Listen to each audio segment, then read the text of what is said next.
Live from WRAL News Headquarters in Raleigh, your number one source for local news. WRAL News, coverage you can count on. We're following a number of crashes this morning in the traffic center, including this one on Southwest Durham Drive. We'll show you the progress on that and some of the other crashes in Wake County coming up. And two weather makers coming your way. One, a very warm day today, and then tomorrow, showers and maybe even a few thunderstorms during the evening commute. I'll walk you through the timeline. Plus, curbing teen vaping. New legislation being unveiled today to help protect youth. Plus, Tar Heels stand on business. Fans are celebrating a late-night win, advancing UNC in the NCAA tournament. Action speaks louder than words, and they're stepping up, so we'll see what happens. What's ahead for the first round? A lot of people are celebrating this morning. I'm sure they are probably tired because of how late the game ran. That's okay, though. Yeah. Wake up with us here on your Wednesday morning on WRAL News and Fox 50. I'm Chris Loving. And I'm Michelle McConaughey. Yeah, we'll get to all of that excitement coming up. But first, we have to get to the weather excitement today because, boy, oh boy, we are in for a beautiful day, Elizabeth. It's absolutely gorgeous. We're going to start here with a live look at Southern Pines. Gorgeous blue sky, a couple of pretty little fluffy white clouds, and then, of course, the beautiful green of the golf course there. I just thought that was such a pretty picture. 46 degrees in the Triangle. It is chilly out there this morning for sure. 38 in Rocky Mount and in Wilson, 37 in Goldsboro. It's 40 down in Southern Pines and Clinton, and mid to upper 30s in Roxborough and South Hill. So chilly start for us this morning. The wind coming out of the southwest at about gusting, say 15 to 17, is going to help push some warmer air in. We'll be almost 10 degrees warmer than we were yesterday.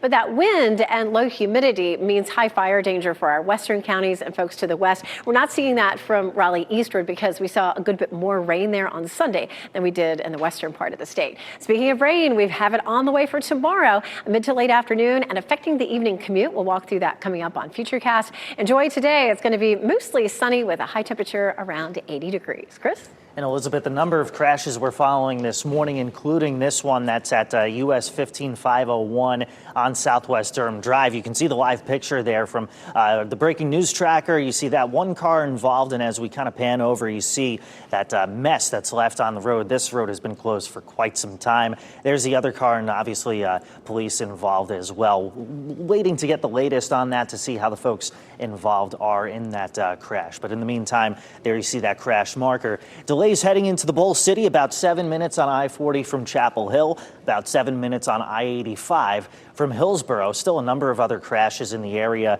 We'll take you to one in Garner. This is on Benson Road at the intersection of Cleveland School Road. This is right around the Stephen Oaks subdivision, but you can see the red there indicating the backups. That's just before you get to the new stretch of I-540. Another crash there around I-87 at Smithfield Road. This is in Zebulon, although that looks like it has just cleared. This was backed up big time moments ago, but there's no longer any emergency personnel there. So some great news on that front. If you're listening to us anywhere in the Triangle, you can do so on your commute 101.5 HD3. Today, lawmakers in Raleigh will consider new legislation about vaping. The goal is to make it harder for kids to get their hands on the vapes. WRAL's Kelsey Coffey is outside the legislative building this morning. And Kelsey, this would put new rules on stores that sell these products. Yes, Michelle, it would. We first did a deep dive into vaping laws last year during our WRAL documentary, Gen V. Today, this issue is going to be at the forefront again here at the legislative building as state lawmakers are going to look at new legislation.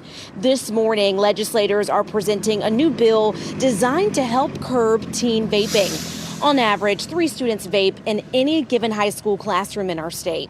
That's according to the state health department. North Carolina lawmakers are working to change the legal age for tobacco products to 21.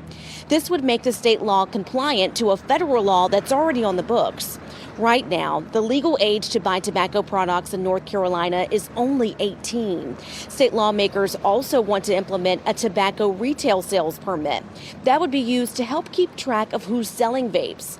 Lawmakers will host a news conference today about this new bill. That news conference is scheduled for this morning at 10:30. Kelsey Coffey, WRAL News, live in Raleigh. And today, Governor Josh Stein will unveil his budget proposal for 2025-2027. His full plan is unlikely to be approved by the GOP-led legislature. The proposal would give us an idea of what Stein is looking for in his spending wish list and where common ground can be found. Stein will hold a news conference this morning at 10:30. The UNC Tar Heels are moving on in the NCAA tournament. They made a statement with a big win last night in their opening game, and that ended just before midnight. WRAL's Laura Levine is at Lenovo Center this morning. Laura, fans have a lot to be hyped about after that dominating performance last night. Oh, it is an exciting time to be here in the Triangle. Here at the Lenovo Center, the road to the Final Four will heat up this weekend. Meanwhile, overnight, it was a promising night for UNC, now working to prove that they belong in this tournament. In last night's first four, the Tar Heels showed that they are here to compete. The team crushed San Diego State 95-68 in a battle of number 11 seeds in Dayton, Ohio. The Tar Heels led by as many as 40 points in the second half.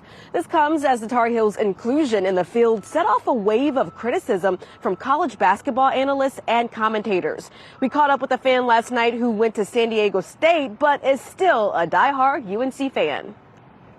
I mean, this brings back some of the glory day moments that we're known for in March Madness, so hopefully all the magic takes over and Carolina can get back to what we know they can do and what they're showing San Diego State, and we can show the rest of the world that what happened earlier in the year was just working out some of the kinks, tournament time's happening, and here we go. And here we go. UNC advances to the first round to face number 6 seed Ole Miss in Milwaukee on Friday afternoon. And of course, the first and second rounds of NCAA play will happen here at the Lenovo Center Friday and Sunday, with Duke hitting the court on Friday. Laura Levine, WRAL News in Raleigh. Just a heads up, your child's classroom may look much different next school year. Wake County School Superintendent Robert Taylor is suggesting cuts to address financial challenges. The district is preparing to open 4 new schools as it's losing millions of federal dollars. Taylor is seeking $40+ million more in local funds than the district received last year. His budget proposal looks at cutting employee benefits and select teaching positions. Educators and parents shared their concerns during last night's board meeting. Hope district leadership and the school board will at least ask for what we need, asking the commission to fund what's necessary to maintain staffing levels and fund necessary maintenance and operations costs. You can weigh in on the budget at a public hearing on April 8th. There will be 3 other public input sessions before final revisions in May. Visit WRAL.com for those locations and times for that month. This morning, crews will resume their search for a 7-year-old who disappeared in the Tar River. Sky 5 flew over the scene in Franklin County. The boy fell into the river Monday afternoon and has not been seen since. Crews have been using boats and drones to try and find him. This morning, crews are at the area with cadaver dogs. And new this morning, a man is dead after he was hit by an SUV while his truck was stuck on the side of a road in Sampson County. Highway Patrol says the crash happened on Dr. Kerr Road near Wildcat Road just after 9 o'clock last night. 81-year-old Oscar Chestnut of Harrells got stuck while attempting a 3-point turn. He got out of his truck and tried to flag down help. An SUV hit his truck and then hit him. Investigators say no impairment is suspected. We are working to learn whether any charges will be filed. We brought you this video of someone breaking into a woman's home in Hardin County armed with a gun. Well, a man is charged in connection with this home break-in. The Hardin County Sheriff's Office charged 26-year-old Frederick Berryman Jr. with felonies related to this case. Investigators say Berryman and another person, an unknown woman in fact, robbed a homeowner at gunpoint. Deputies are working to identify the woman involved in this break-in. North Carolina lawmakers say they've reached a deal on $500 million in Helene relief aid. Disagreements over how to spend the money held up the bill for weeks. State House reps approved a new version yesterday, reaching a deal with Senate leaders. Governor Stein has said he intends to sign it. The 2 American astronauts who spent nearly 10 months in space are now safely back on Earth. Today, they'll be in Houston for a full medical evaluation. Sonny Williams and Butch Wilmore splashed down off the coast of Florida along 2 other astronauts. They arrived around 6 o'clock last night. The 2 were supposed to be in space for 10 days. They experienced issues with the Boeing Starliner capsule that took them there. A SpaceX craft brought them home. A federal judge has indefinitely blocked the Trump administration's ban of transgender people in the military. The ban was set to go into effect later this month, but in a scathing ruling, the judge says it cannot be enforced because the administration has given no legitimate reason for it. The judge is pausing a preliminary injunction until Friday to give the White House time to appeal. Your time is 8:09. Families seeking justice. Hear what is in the lawsuit from the local family of an 8-year-old girl shot and killed and how they plan to hold people accountable. And a great white shark caught in the surf. What happened next on a North Carolina beach to keep the fishermen and that shark safe? And if you're headed out to take your kids to their after-school planner or out to walk the dog even, of course, it's going to be a really beautiful day. We'll hit 80 degrees later on this afternoon. I am tracking some rain that could affect your evening commute tomorrow. I'll show you coming up.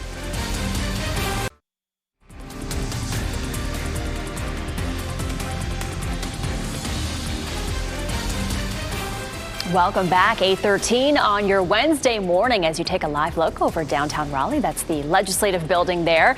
Blue skies, sunshine, warm temperatures. That is what is in store for your entire day. Meteorologist Elizabeth Gardner has a look around town. I mean, already gorgeous at 8 in the morning. It really is. It's chilly out there. Temperatures in the 30s in some places, but we're going to climb to 80 degrees. So, I mean, a solid 40-degree jump in our temperature in some places today. Fayetteville's looking pretty. So is North Hills, as well as Apex and Chapel Hill. Chapel Hill, courtesy of Top of the Hill restaurant. Let's jump on out and take a look at our next weather maker, which arrives tomorrow. Looks like we'll see maybe up to a half an inch of rain out of this. Some isolated storms, but a lot of folks may just see rain out of this, not expecting to see any severe thunderstorms. It may help the pollen numbers to drop a little bit. We're high right now for trees, of course. And if it's light enough in some places, it may create some of that dust that we saw last time, may contain some of that dust. You know how some of the cars were all covered in, brown spots from the rain. It could happen, but the rain may be too heavy for that. We'll see how it goes. Look at all the snow associated with this system. There's more snow associated with it than rain right now as it moves across the country. And we'll see some snow potentially in the mountains, but definitely not for us here. Tomorrow morning, we may see a few peaks of sunshine before we cloud up closer to lunchtime. Here's 2 o'clock in the afternoon with some scattered rain, and it becomes steady to moderate by the time we get to 3 or 4 o'clock in the afternoon. And we're seeing rain pretty much everywhere for the evening commute all across the viewing area. Between 8 and 9 o'clock, it shifts offshore, and then colder air comes in behind it. It'll feel a little cooler for us on Friday, but not bad. You can see the snow starting to fall there late on Thursday. So Thursday night into Friday morning, there may be some snow in the mountains. This, again, could pull in some of the dust from some of the wildfires that are back to our west across parts of Texas and Oklahoma. So we'll be on the lookout for that as we have that good chance for rain tomorrow. How much? Most likely it'll average around 1/4 of an inch, but there may be some areas where it's a little higher, closer to 1/2 an inch. Look at the snow in the mountains. We could easily see maybe an inch or more in some of the higher elevations. I think some of the ski resorts are already closed for the season, but this time of year, it's not unusual for our mountains to see at least a little snow. Saturday and Sunday around here, feeling pretty comfortable. We have the NCAA women's tournament in town. NC State plays at 2 o'clock, 68 degrees. Carolina at 4:30, 65 degrees. And our high on Saturday will be 71. A little cooler on Sunday at 67. Chris? Following a number of crashes this morning, Elizabeth, and we have the one that's over on US 15501 in Durham. We'll pull that up. Still a live view here, and a lot of work still being done as that part of the road from 15501 to Witherspoon Drive is closed. 2 vehicles involved and a whole lot of cleanup to be done. That's a live view for you there from the breaking news tracker. Several other crashes that we're tracking. The newest one is on I-40 westbound Lake Wheeler. That's around exits 295 and 297. Try and get ahead of that if you're coming in from the west and listening to us on the radio. Maybe try and get off on exit 298. I'll show you why. Here's a live look, and you see that kind of bumper-to-bumper traffic going westbound, and no indication of just how bad this crash is or if there's any injuries, but if we do find that out, we'll certainly let you know. So that's in the southern part of Wake County. We go farther south into Garner, and that's Benson Road near Cleveland School Road. And again, this is going to be near that Stephen Oaks subdivision there in Garner, where we've seen a number of backups, hence the red that you see on the traffic sensors. Things have improved coming in from Knightdale and from Apex, but right now from Durham to Raleigh, an 18-minute delay, a 10-minute delay coming in from Wake Forest. Again, if you're listening to us on the radio, we appreciate you doing so. You can continue to do that on 101.5 HD3. The family of 8-year-old Genesis Dockery filed a new lawsuit. They want to see adults held responsible because an 11-year-old shot and killed her. The family is suing for wrongful death and negligence. That lawsuit claims the 11-year-old's grandfather, Thomas Michael, failed to secure the gun that killed her and did not report it missing from his safe. It also claims he and the boy's mother, who was babysitting the girl, should have known the 11-year-old had a strong interest in guns. That verdict would move us closer to getting stricter gun law responsibility and accountability. And no, $100 million later, we still got to go to the graveyard to see our daughter. So that's right. Thomas and Crystal Michael declined to comment on this story.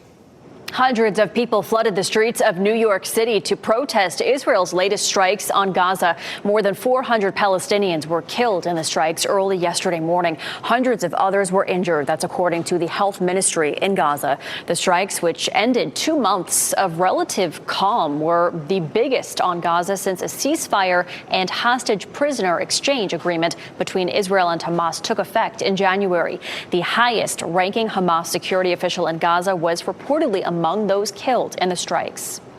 And Chief Supreme Court Justice John Roberts delivered a rare rebuke of President Trump's actions. This comes after the president called for the impeachment of a federal judge. That judge tried to block Trump's most recent rounds of deportations. The White House is trying to deport nearly 300 people. Federal officials say they are undocumented Venezuelan gang members. Chief Justice Roberts said that it has been established that impeachment is not an appropriate response to disagreement concerning a judicial decision.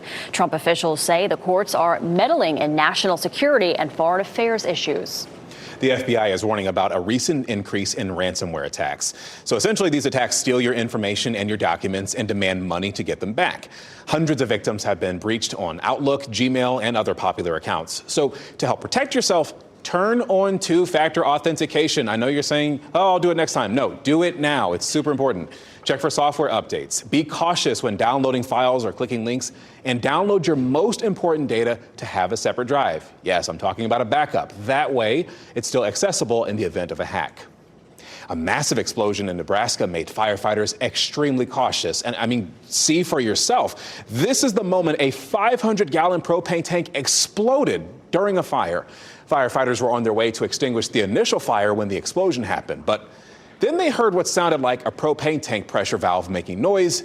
That is when they decided to hold back. The explosion happened after that, and no injuries were reported. Goodness. Well, a section of Rayford Road in Fayetteville will close soon for 8 months while crews replace a culvert. This is the portion near Highland Country Club. Lanes in both directions will close starting March 31st through November. The new culvert will improve drainage along that road. And with the arrival of spring, more people are putting up backyard bird feeders. Sean Langeal tells us about the potential risks of contracting bird flu from wild birds and ways to stay in the clear while enjoying bird watching this season. As spring awakens, more people will start hanging up bird feeders to welcome returning songbirds.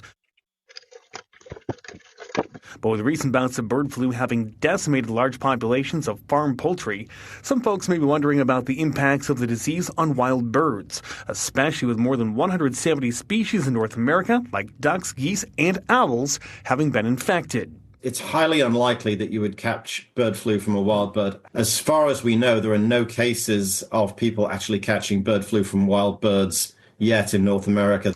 Wildlife experts say the disease can affect some species worse than others. Part of that is to do with the bird's physiology. So in the case of, for example, waterfowl seem to easily pick up the disease and shed it. For the most part, the types of birds that visit backyard feeders shouldn't be a concern. The general recommendation is there's no need to stop feeding because songbirds contract the disease less easily and pass it on less easily. However, feeders aren't necessarily recommended for every backyard. For example, you also keep poultry, in which case there is some possibility of bird flu making it from a songbird to chickens. While risk for the general public who want to use bird feeders is low, there are some precautions you can take to ensure greater peace of mind. You can look on the CDC website and you'll be able to see where outbreaks or current data is on outbreaks of bird flu.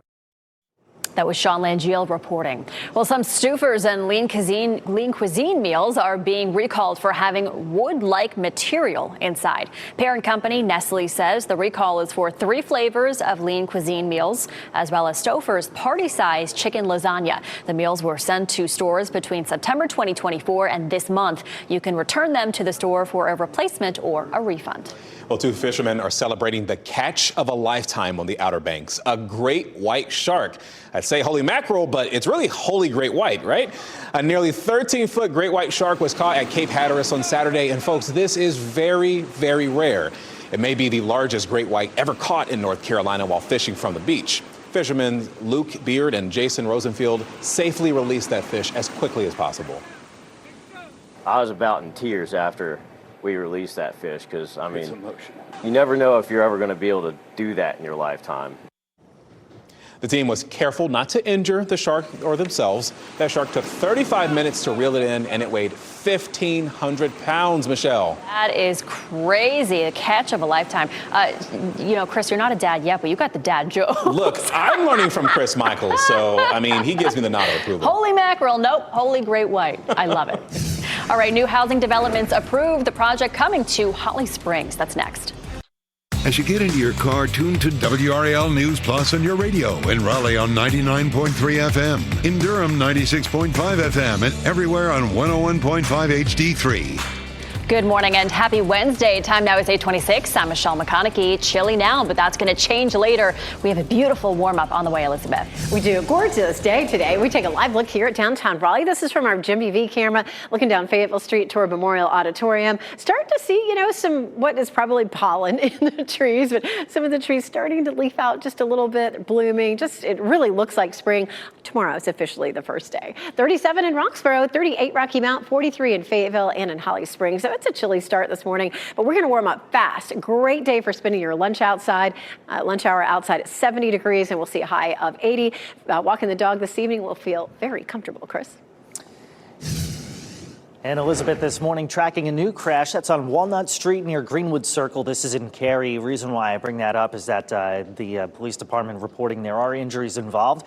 This is just past if you were to go to the DMV, the license plate center there. So something to keep in mind. Another crash on I-40 westbound Lake Wheeler. This unknown if there's injuries, but certainly quite a few backups on that portion of road. It's pretty much bumper to bumper.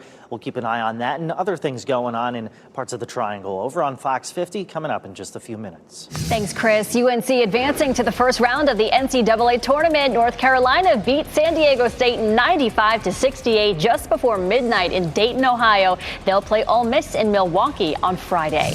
And this morning at 10:30, Governor Stein will unveil his budget proposal for 2025-2027. His full plan is unlikely to be approved by the GOP-led legislature. Their proposal will give us an idea of what Stein is looking for in his spending wish list and where common ground can be found. Next on Fox 50, new vaping legislation being introduced today to help protect young people in North Carolina. Shot in 4K ultra high definition. Your number one source for local news. WRAL News. Coverage you can count on. And this morning we're following a number of crashes from Durham to Wake County. We'll show you the latest on those coming up in just a bit. And our next couple of weather makers. First, a really warm afternoon for us, and then a chance of rain tomorrow. I'll show you how it could affect the evening commute. Vaping safety. New legislation being unveiled today to make it harder for teenagers to get their hands on vapes. And UNC proving it belongs. What's ahead in the NCAA tournament after a dominant win for the Tar Heels? A lot of people stayed up late to watch that exciting win. We will tell you all about it just ahead. Thanks for sticking with us. I'm Michelle McConaughey. Yeah, I'm Chris Levingood. Yeah, a lot of thoughts in the comment section if you look on social media. So tread lightly if you do that. Andy Doodles, let's go ahead and go to meteorologist Elizabeth Gardner right now and a beautiful start to our day. It's really nice out there. It's definitely chilly. You look outside and see all that sunshine, but we're in the 30s and 40s right now. But we will warm up fast. I mean, here we are at 8:30. We're going to start to see those temperatures climbing quickly now. This is, of course, a live look at Fayetteville. We may see some high, thin cloud cover for today, but it should feel fairly sunny to us. 46 is our temperature currently in the Triangle. Down in Fayetteville's 43, 40 in Southern Pines and Goldsboro, 38 in Rocky Mount, 37 in Roxborough. Hour by hour, a little breezy this afternoon, but that's where the warmth is going to come from, that southerly wind. But it also means a high fire danger for our western counties where we just didn't see as much rain Sunday as we did in our eastern counties. A little chance to make that up, at least somewhat, tomorrow afternoon, as we have a good chance for rain during the afternoon and into the evening commute. We're going to take a closer look at that on Futurecast coming up. But a pretty day today with a high of 80 degrees, well above normal, Chris. All right, Elizabeth, very active morning here at 8:32 in the traffic center, and we're giving you a look from the I-40 camera pointed at US 15501. That's where we have the closure along Southwest Durham Road up toward Witherspoon Drive. We've been following that crash all morning, waiting to get the latest on that in terms of some details, but you see the major backup that is causing there on the highway. New this morning in Cary, Walnut Street at Greenwood Circle, there's been a crash reported there, and this is just past the license plate center, the DMV license plate center there. Meanwhile, I-40 westbound Lake Wheeler, there's a crash that's been reported within the last hour. Show you what things are looking like there on I-40 westbound. There's the exit marker at 295 for Gorman Street, and you can see things pretty backed up there. It doesn't look like it's necessarily at a standstill, but it is going to cause some pretty big delays for you. Looks like the crash on Benson Road near Cleveland School Road in Garner has cleared in terms of delays this morning heading into the capital city. Really improved from Nightdale, still about a 10-minute delay from Wake Forest and about a 5 to 10-minute delay coming in from either Chapel Hill in Durham or Apex. If you're heading out on the road this morning, keep in mind that we are on the radio, 101.5 HD3, anywhere in the Triangle. Take us with you on the go. Thanks, Chris. Today, lawmakers in Raleigh will consider new legislation about vaping, and the goal is to make it harder for kids to get their hands on vapes. WRAL's Kelsey Coffey explains how this could lead to new rules for stores that sell these products. We first did a deep dive into vaping laws last year during our WRAL documentary, Gen V. Today, this issue is going to be in the forefront again here at the Legislative Building as state lawmakers will talk about new legislation. This morning, legislators are presenting a new bill designed to help curb teen vaping. On average, 3 students vape in any given high school classroom in our state. That's according to the state health department. North Carolina lawmakers are working to change the legal age for tobacco products to 21. This would make the state law compliant to a federal law that's already on the books. Right now, the legal age to buy tobacco products in North Carolina is only 18. State lawmakers also want to implement a tobacco retail sales permit. That would be used to help keep track of who's selling vapes. Lawmakers will host a news conference about this new bill. That news conference is scheduled for this morning at 10:30. Kelsey Coffey, WRAL News in Raleigh. Josh Stein will unveil his budget proposal for 2025 through 2027, and this proposal will give us an idea of what the governor wants to accomplish and where common ground can be found. Stein will hold a news conference this morning that is at 10:30, but it's important to mention the GOP-led legislature is unlikely to approve his proposal. And after 2 months, nearly 2 months of calm, the bombardments are back in Gaza City right now. It started yesterday with more than 400 people, hospital workers say, were killed there, Palestinians in Gaza City. This again today, hospital workers are saying, as we look at some of these pictures of the destruction from Israeli airstrikes, according to local health workers there, they say that 10 people have been killed in Gaza City today as those bombardments continued on and there's new orders for residents to evacuate some of these combat zones. The Israeli military said it struck because they found a site where they say it had detected Hamas preparing to fire on Israeli territory. So the Israel-Hamas, after a couple weeks of relative calm since that ceasefire in January, the firing continues here on this Wednesday morning. All right, thank you, Jeff. The UNC Tar Heels are moving on in the NCAA tournament. They made a statement with a huge win last night in their opening game, which ended just before midnight. WRAL's Laura Levine is at Lenovo Center this morning. Laura, fans have a lot to be excited about after that dominating performance last night. We are here at the Lenovo Center, which the road to the Final Four will heat up this weekend. Meanwhile, overnight, it was a promising night for UNC, working to prove that they do belong in this tournament. In last night's first four, the Tar Heels showed that they are here to compete. The team crushed San Diego State 95-68 in a battle of number 11 seeds in Dayton, Ohio.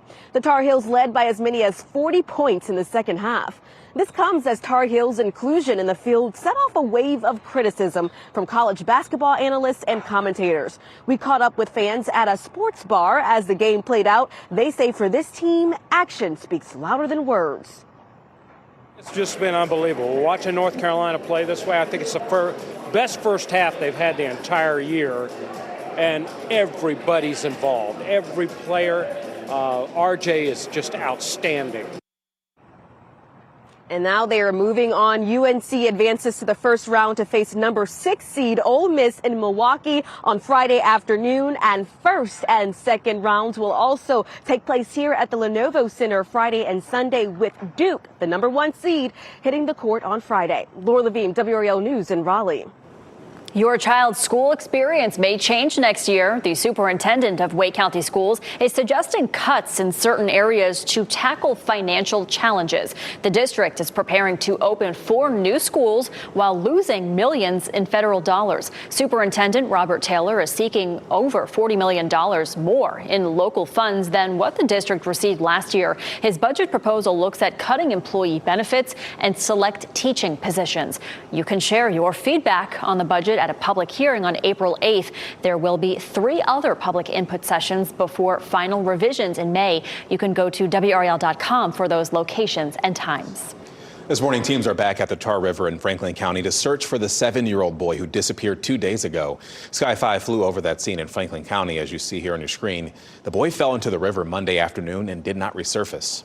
Teams have been using boats and drones to try to find him. And this morning, teams are searching the area with cadaver dogs. Raleigh's new police chief is outlining the ways that he is working with officers to build community and improve safety. Chief Rico Boyce says that violent crime and property crime rates are trending downward.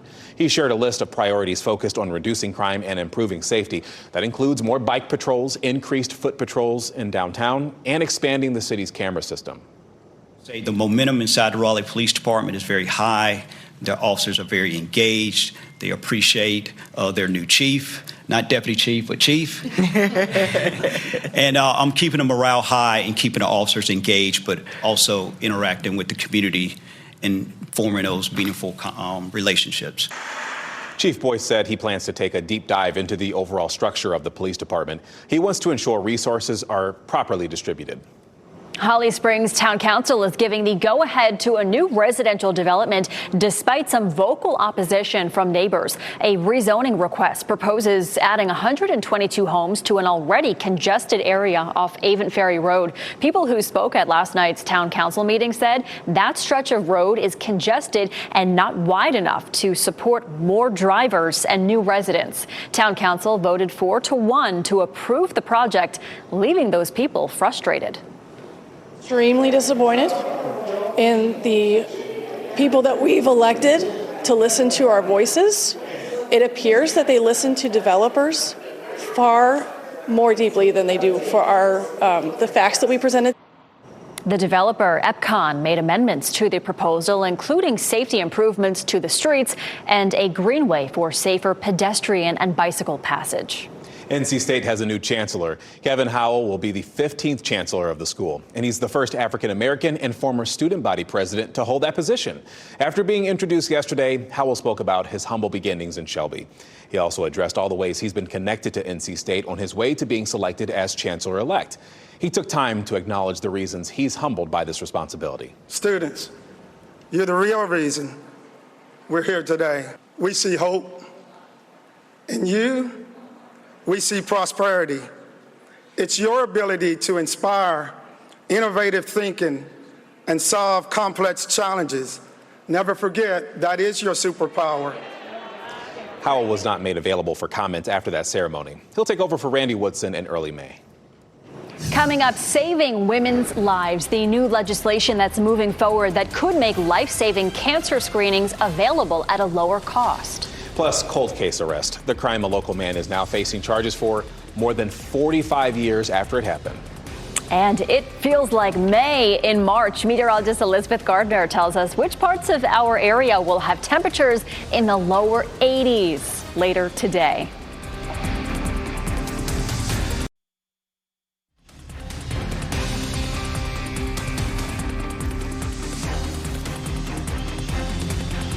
And a good morning to our friends in Cary as we're taking a live look at the downtown park there. I see a few people walking about for the most part, and I think you could probably get around doing that this morning. It's beautiful, it's sunny outside, and it's going to be that way for this day.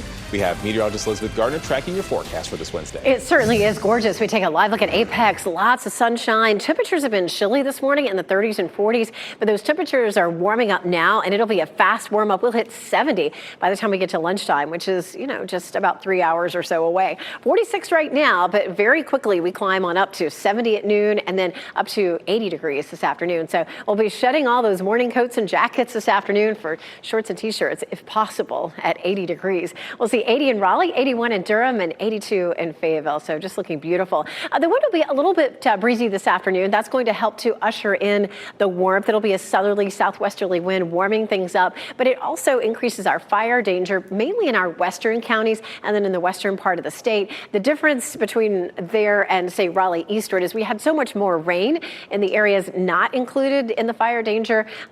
We just didn't have as much rain in the western part of the state, including our western counties. So that's why that fire danger is higher. The tree pollen continues to climb, and it is still, not nearly as high as it's going to be over the next 2 months. And the one big thing that we've started to notice is pine is beginning to show up. There are a lot of trees that cause allergic reactions to folks who have sensitivity, but the pine pollen is the yellow stuff that makes really messy conditions. I haven't seen it right here in the Triangle yet, but we may already be seeing it in some of our southern counties. First day of spring is tomorrow. That means we see almost equal daylight and darkness, and we get about 12 hours of daylight. Now, as we get through the next couple of months, it changes quickly. By Easter, about a month from now, it's 12 hours and 21 minutes of daylight, and then by the summer solstice, it's 14 hours and 44 minutes. I love that. It does mean it's hotter. Speaking of something that isn't hot, this next system that's going to bring us rain tomorrow is producing a lot of snow. There's a lot of cold air behind it. Of course, we'll see some rain and a mild day tomorrow at 72, likely to have some fairly considerable impacts to the evening commute for tomorrow. And then we're cooler Friday. The mountains Thursday night could see some snow out of the system, Chris. And yet another new crash here at 847. This is right on 401 near Mechanical Boulevard, according to authorities. And this is kind of closer to the Lowe's Home Improvement. There's the Kickback Jacks and the Goodberries. So that's one of those places we're watching. Maybe Hammond Road and Timber Drive. Could be some alternate routes for you there. This is the closest camera I could find, US 70 at Wilmington Street, and that just looks like normal congestion that is not necessarily related to that crash I just showed you. Another crash that we're tracking is the one that we've been following now on I-40 westbound near Lake Wheeler Road. That's exit 297. It's tough to kind of find an alternate route for you because you take it back toward exit 298 South Saunders Street, and things are moving a little bit slower than normal. It's not necessarily gridlock, but it is congested even that far back. Now, your drive times into Raleigh, into the capital city, delays seem to be pretty minimal on our major routes. Again, you can listen to us anywhere in the Triangle by tuning in on the go on 101.5 HD3.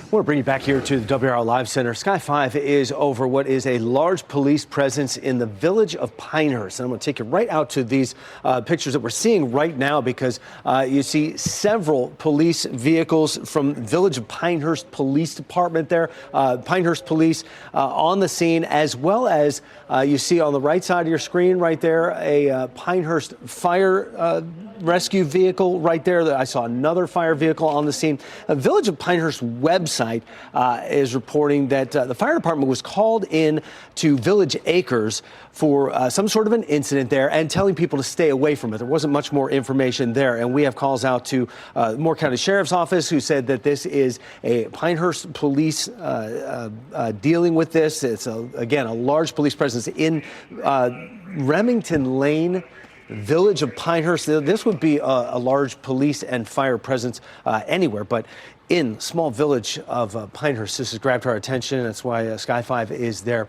We'll make some more calls and get some more information about this and get back to you with what we find out. Jeff, thanks for that update. A bill that could significantly cut the cost of breast and cervical cancer screenings for women in North Carolina has cleared its first hurdle in the legislature. The bill would require insurance to cover additional diagnostic tests, just like routine mammograms and pap smears. It passed the House Health Committee with bipartisan support. State Representative Becky Carney highlighted the significant role cost plays in health care access. When I was diagnosed with breast cancer, it was because I was able to have the ultrasound in addition to the mammogram, and mine was not covered, but I could afford it. There are those that cannot afford that. 27 other states have passed similar legislation. A Moore County man was arrested in connection with a 1979 cold case murder in a different state. 82-year-old Roger Brown is charged with first-degree murder, rape, and other offenses. The FBI was involved in Brown's arrest at his Pinehurst home on March 11th. He's accused of killing Catherine Donahue. The 31-year-old's body was found in a parking lot in Maryland, and Brown remains in North Carolina pending extradition to Maryland. Bit of a scare for a trucker caught on camera. Lightning hit the road directly in front of them. I mean, you got to see this. This happened not far from Atlanta. Goodness. And it was happening on Sunday night. You can see the sparks right there on the ground. The trucker was able to keep driving through the smoke left behind, but no one was injured from that. It was a close call. Our teacher of the week initially thought English, but ultimately figured out math was her calling. WRAL's Ken Smith is in Franklin County to surprise a teacher, and she has been playing and winning the numbers game in the classroom for more than 25 years. Parentheses live on the outside of the grid. Kathleen Harrison takes pride in knowing she is a factor in her students' understanding of math. What was the 5 minus the 12? Even when the terms and numbers appear a bit tricky, she's been at it for 27 years. Some of these kids I taught their parents, you know. Some of the teachers that are down the hall, I taught them, you know. Our assistant principal was one of my students, one of my first students here at Lewisburg High School. So yeah, I just love the people. Harrison heads the math department at Lewisburg Magnet High School in Franklin County.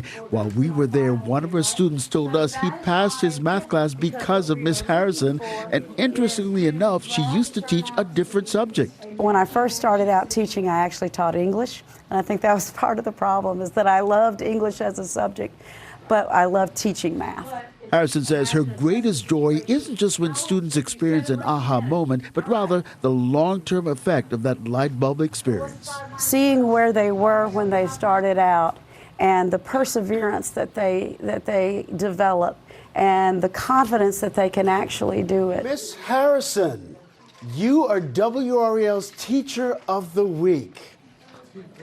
Congratulations. Thank you. Give her a hand. Ken Smith, WRAL News. She's used to doing the talking, and he had her speechless. So if you'd like to nominate a teacher, you can go to WRAL.com and enter Teacher of the Week in the search box. Well, patients at a children's hospital in Greenville got a chance to let off some steam in a creative way. The kids at Maynard Children's Hospital spent some time outside in the nice weather yesterday for the return of the annual Jell-O toss. Each year, team members volunteer to join the pediatric patients for a day of fun where kids get to throw Jell-O at them. Besides relieving stress, the event gives patients the opportunity to bond with their caregivers. It's really cool. It's a cool experience to have these kids come outside of the hospital and just get some sun, get some fresh air, just get them out of the, we try our best to make the hospital a happy place, but it's nice to get them to come out here and see them laugh and have some fun. That is so sweet. The event falls during Child Life Month, which is dedicated to honoring child life specialists and raising awareness of their important work. That is so sweet. It is a very important work, like you just said. All right, so right now your time is 8:53. Before we go to break, we do want to show you our winning lottery numbers right here on the screen. We're also going to be watching that situation unfolding where Sky 5 is above in Pinehurst right now. We'll get you an update here in just a little bit on WRAL News.